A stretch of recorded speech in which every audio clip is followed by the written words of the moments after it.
MBTI와 성격 분석으로 나를 이해하기. 성격 유형의 심리학. MBTI와 성격 분석은 심리학 분야에서 매우 흥미롭고 폭넓은 주제입니다. MBTI는 심리학자 캐서린 브릭스와 그녀의 딸 이사벨 마이어스가 카를 융의 심리 유형 이론을 바탕으로 개발한 성격 유형 검사입니다. 이 검사는 사람들의 성격을 16가지 유형으로 분류하며 개인의 성격 특성과 행동 패턴을 분석하는 데 도움을 줍니다.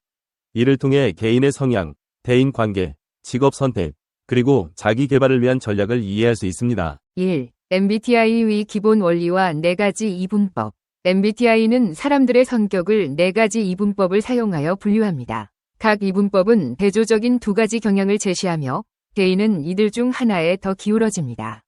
이 4가지 이분법의 조합은 16가지 성격 유형을 형성합니다. 1.1 에너지 방향. 외향성과 내향성. 외향성. 외향적인 사람들은 외부 세계와의 상호작용을 통해 에너지를 얻습니다. 그들은 사교적이고 활동적이며 다른 사람들과 함께 있을 때 활력을 느낍니다. 외향적인 사람들은 대체로 새로운 사람을 만나거나 다양한 활동에 참여하는 것을 즐깁니다. 예를 들어, 이들은 팀 프로젝트에서 주도적으로 의견을 내고 사람들과 교류하면서 아이디어를 발전시키는 것을 좋아합니다. 내향성. 내향적인 사람들은 자신의 내면 세계에서 에너지를 얻습니다. 이들은 조용하고 사색적이며 혼자만의 시간을 통해 충전합니다. 내향적인 사람들은 깊은 사고와 성찰을 중요시하며 사람들과의 교류보다는 혼자만의 시간을 통해 자신을 이해하고 발전시키는 경향이 있습니다. 예를 들어, 이들은 일에 몰두하거나 책을 읽는 등 혼자 하는 활동을 선호합니다. 1.2 정보 수집. 감각형과 직관형. 감각형. 감각형 사람들은 현실적이고 구체적인 정보에 집중합니다. 그들은 현재의 사실과 경험에 초점을 맞추며 실용적이고 세부적인 정보를 선호합니다. 감각형 사람들은 사실적이고 현실적인 문제 해결을 선호하며 현재에 기반한 결정을 내립니다. 예를 들어, 감각형 사람들은 데이터를 분석하고 구체적인 사실을 바탕으로 계획을 세우는 것을 선호합니다. 직관형. 직관형 사람들은 추상적인 아이디어와 가능성에 관심을 갖습니다. 그들은 미래의 가능성을 상상하고 패턴과 의미를 찾는 데 능숙합니다. 직관형 사람들은 창의적이고 혁신적인 사고를 선호하며 현실에 얽매이기보다는 새로운 아이디어를 탐색하는 데 중점을 둡니다. 예를 들어, 직관형 사람들은 복잡한 문제를 해결할 때 다양한 관점에서 접근하며 창의적인 방법을 찾는 데 능숙합니다. 1.3 의사결정. 사고형과 감정형. 사고형. 사고형 사람들은 논리와 객관적인 사실을 기반으로 결정을 내립니다. 그들은 문제를 해결할 때 합리성과 공정성을 중요시하며 감정보다 원칙과 분석에 더 중점을 둡니다. 사고형 사람들은 일반적으로 비판적 사고를 통해 상황을 평가하고 논리적인 결론을 이끌어냅니다. 예를 들어, 이들은 업무 환경에서 효율성과 생산성을 높이기 위해 분석적 접근을 사용합니다. 감정형. 감정형 사람들은 사람들과의 관계와 감정을 바탕으로 결정을 내립니다. 그들은 공감과 조화를 중요시하며 타인의 감정과 필요를 고려하는 경향이 있습니다. 감정형 사람들은 인간관계를 중시하고 다른 사람들에게 긍정적인 영향을 미치는 데 가치를 둡니다. 예를 들어, 이들은 협력적인 환경을 조성하고 팀원들의 의견과 감정을 존중하는 방식으로 문제를 해결합니다. 1.4 생활 양식. 판단형과 인식형. 판단형. 판단형 사람들은 계획적이고 체계적인 생활 방식을 선호합니다. 그들은 사전에 계획을 세우고 구조화된 방식으로 일을 처리하는 것을 좋아합니다. 판단형 사람들은 명확한 목표를 설정하고 그 목표를 달성하기 위한 구체적인 계획을 수립하는 데 능숙합니다. 예를 들어, 이들은 프로젝트를 시작할 때 전체적인 계획을 세우고 일정을 엄격하게 따르는 경향이 있습니다. 인식형. 인식형 사람들은 유연하고 자발적인 생활 방식을 선호합니다. 그들은 상황에 따라 융통성 있게 대처하며 즉흥적인 변화를 즐깁니다. 인식형 사람들은 미리 계획하는 것보다는 그때그때 상황에 따라 행동하는 것을 선호하며 예측할 수 없는 상황을 기회로 여깁니다. 예를 들어, 이들은 새로운 아이디어나 변화를 기꺼이 수용하며 유동적인 환경에서 창의적인 해결책을 찾는 것을 즐깁니다. 2. MBTI의 16가지 성격 유형. 4가지 이분법의 조합을 통해 16가지의 성격 유형이 도출됩니다. 각 유형은 4개의 알파벳으로 구성되며 이 조합은 개인의 성격적 특성을 나타냅니다. 이 성격 유형은 개인이 환경에 어떻게 반응하고 상호작용하는지를 이해하는 데 도움이 됩니다. 아래에 몇 가지 대표적인 성격 유형을 살펴보겠습니다. INTJ. 독립적이고 통찰력이 있으며 전략적 계획을 세우는 것을 좋아합니다. 이들은 복잡한 문제를 해결하는 데 뛰어나며 장기적인 목표를 추구하는 경향이 있습니다. ENTP, 창의적이고 논쟁을 즐기며 새로운 아이디어와 도전을 선호합니다. 이들은 상황을 다양한 관점에서 바라보며 문제를 해결하기 위해 독특한 접근 방식을 사용합니다. ISFJ, 신중하고 책임감이 강하며 타인의 필요에 민감하게 반응합니다. 이들은 조직적이고 꼼꼼하며 주어진 역할을 충실히 수행하는 경향이 있습니다. ENFP, 열정적이고 사교적이며 타인의 잠재력을 발견하고 격려하는 것을 좋아합니다. 이들은 미래의 가능성을 상상하며 창의적인 아이디어를 추구하는 경향이 있습니다. 3. MBTI의 활용과 이점. 3.1 자기 이해와 자기 수용. MBTI는 개인이 자신의 성격을 더 깊이 이해하고 자신의 강점과 약점을 인식하는 데 도움을 줍니다. 이는 자기 수용의 과정을 촉진하며 개인이 자신의 성향을 긍정적으로 바라보고 자신을 있는 그대로 받아들이는 데 기여합니다. 예를 들어, 내향적인 사람은 혼자만의 시간을 통해 에너지를 충전한다는 사실을 이해하고 이를 통해 자신의 생활 방식을 최적화할 수 있습니다. 3.2 대인 관계 개선. MBTI는 사람들 간의 상호작용을 이해하고 개선하는 데도 유용합니다. 각 성격 유형은 서로 다른 의사소통 방식과 가치관을 가지고 있으며 이를 이해하면 갈등을 줄이고 협력을 증진시킬 수 있습니다. 예를 들어, 외향적인 사람과 내향적인 사람이 함께 일할 때 각자의 선호와 장점을 존중하며 협력할 수 있는 방식을 찾을 수 있습니다. 3.3 직업 선택과 커리어 개발. MBTI는 개인의 성향과 적성에 맞는 직업을 찾는 데 도움이 됩니다. 각 성격 유형은 특정 직업에서 더욱 두각을 나타내며 개인이 자신의 성향을 고려하여 직업을 선택하면 더 큰 만족과 성취감을 얻을 수 있습니다. 예를 들어, 감각형과 판단형의 조합인 ISTJ 유형은 조직적이고 체계적인 업무에 강하며 행정, 회계, 법률 등의 분야에서 탁월한 성과를 낼 수 있습니다. 3.4 개인 성장과 자기 개발. MBTI는 자기 개발을 위한 도구로 활용될 수 있습니다. 자신의 성격 유형을 이해하면 자신의 행동 패턴과 동기부여 요인을 파악하고 이를 바탕으로 개인적인 성장 전략을 수립. 성격 유형의 심리학.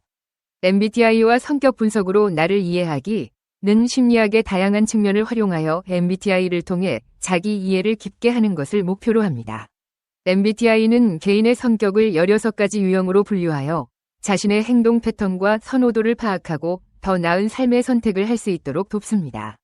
이 주제에 대한 설명을 더욱 길게 체계적으로 살펴보겠습니다. 사람들의 성격 유형은 내면을 알기 힘든 내패성 성격, 사교적이고 동조적인 동조성 성격, 열중하고 집착하는 점착성 성격, 자기만족이 강하고 자기중심적인 자기현시성 성격, 책임감이 강하고 고민이 많은 신경질 성격, 이렇게 5가지가 있다. 그리고 사람은 5가지 성격으로 확실하게 분류되는 것이 아니라 한 사람 속에 5가지 성격이 공존하고 있으며 특히 강한 요소에 의해 그 사람의 성격적 특징이 나온다고 할 수 있다. 문제가 되는 것은 한쪽으로 지나치게 치우치는 경우다. 5가지 성격 분류에서 특히 주위 사람들이 싫어하거나 피하고 싶어하는 성격은 자기현시성 성격이다. 이 성격은 지나치게 화려하고 주위에서 무슨 말을 하면 쉽게 동요되며 자신의 능력에 맞지 않는 것을 바라고 남을 부러워하거나 시기하여 분하게 생각하는 경향이 있다. 미국 정신의학회의 진단 기준 속에 성격적 병리를 규정한 인격 장애가 주목을 받고 있다. 그 속에 연기성 인격 장애라는 것이 있는데 이는 히스테리 성격과 비슷하다. 이런 점에서 자기현시성 성격의 특징과도 공통점이 있다. 인격 장애로 분류된다는 것은 이미 병이라는 말이다. 그러나 그렇게까지 심하진 않더라도 자기현시성이 강한 사람은 주위 사람들과 트러블을 일으키기 쉽다. 항상 튀는 것을 좋아해서 내가라는 태도로 나오기 때문이다. 그래서 자신이 주목을 받지 못하면 참지 못한다. 자신의 생각대로 되지 않으면 갑자기 화를 내거나 히스테리 증상을 일으키기도 한다. 이런 사람이 가까이에 있으면 아주 힘들다. 아무리 상대가 자기현시성 성격을 가진 사람이라고 해도 그런 사람과 마주해야 하는 상황이라면 스트레스만 쌓일 뿐이다.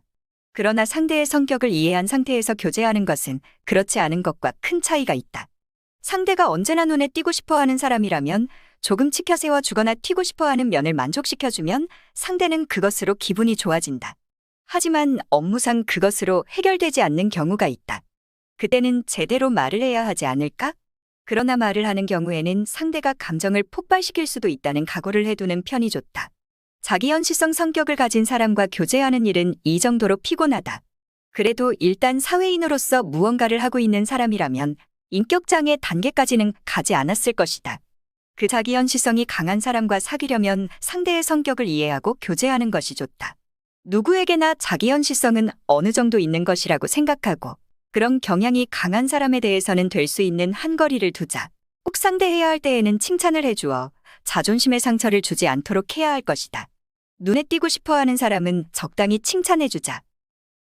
성격 유형을 파악하여 설득하라. 사람들은 카리스마형, 사색형, 회의주의형, 추종형, 통계형 등 5가지로 구분할 수 있다. 설득할 때는 어떤 유형이냐에 따라 이들을 설득하는 방법도 달라져야 할 것이다. 카리스마형, 주로 정열과 카리스마적인 매력 달변, 힘으로 상대방을 압도, 불굴의 정신 등의 단어로 평가되고 있는 형이다. 새로운 아이디어에 많은 관심을 가지며 다양한 정보를 근거로 최종 판단을 내리는 형이다. 자신의 언동에 책임을 지는 것은 물론 위험을 취하는 데에도 주저하지 않으며 객관적인 정보와 사실을 매우 중요시한다. 이 타입에게는 성과에 초점을 맞추면서 알기 쉬운 설명과 솔직함을 전면에 내세우는 것이 바람직하다. 쉬운 단어를 이용해 단도직입적으로 논지를 전달하고 차트 등을 이용하여 시각적으로 설명하는 것이 효과적이다. 또 위험 가능성에 대해서도 솔직하게 설명하고 위험을 최소화할 수 있는 방법을 설명하는 것이 바람직하다. 반면 성격이 급한 경우가 많으므로 핵심 사안을 먼저 설명하는 것이 좋다. 추종형, 추종형은 유사한 상황에서 과거 자신이 어떠한 의사결정을 했는지, 신뢰할 수 있는 사람들은 어떻게 생각할지를 기준으로 의사를 결정한다. 특히 잘못된 판단을 내리는 것을 두려워하기 때문에 참신한 정책을 새롭게 도입하는 경우는 드물다. 또 제3자의 관점에서 사물을 바라보는 데에 매우 능숙하며 자신의 판단에 전적으로 책임을 지려고 노력하는 형이다.